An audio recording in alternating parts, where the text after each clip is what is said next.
Welcome back. If you've forgotten, I'm Dr. CAROLYN COON. And the first two videos, the first one introduced who I am and what's important to me, because that underscored video 2, which is what I do, which is teach and write. This third video is to give you a taste of the writing itself, so you can judge more accurately if this meets your need, if this is something that would intrigue you. I've been asked a number of times where I get inspiration for my writing, and quite honestly, it's life.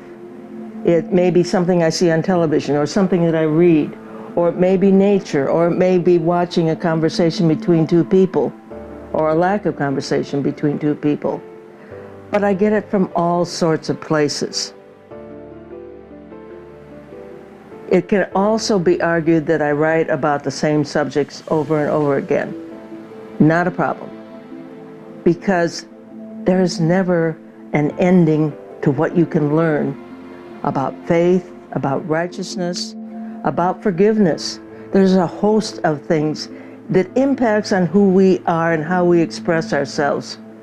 And in that, I take a piece this day, a perception that day, and through my 10 books, you'll get a broader picture of what you say is righteousness, how you see it operating in your life, what you do to be who you are.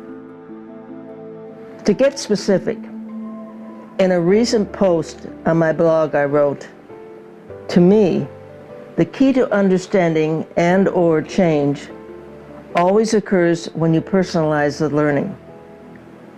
Learning has to be operationalized in order to have any significance and application. Why be mindful of personalizing? Because I don't believe that a willy-nilly approach to the important issues and decisions of life should be our MO. I don't believe we were created to be mindless, which requires an intentionality on our part. We must know our own who, what, expression, and especially why. We really cannot be external to who we are.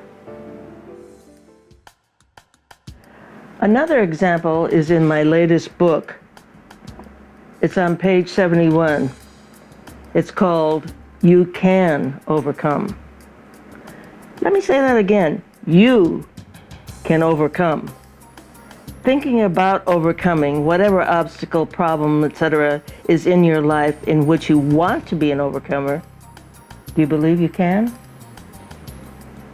Because I am completely convinced that the greatest obstacle to being victorious is us.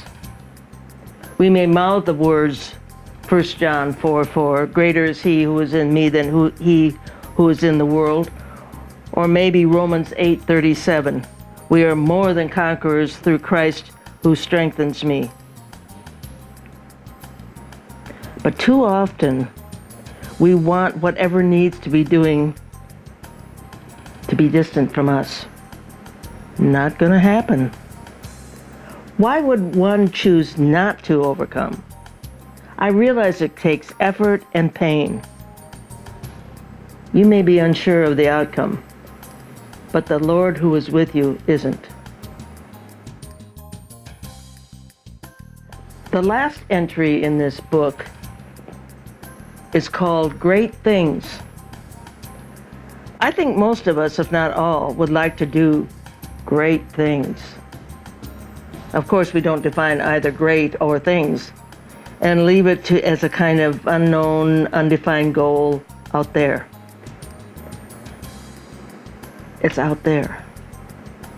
If that sounds somewhat callous, is it also true?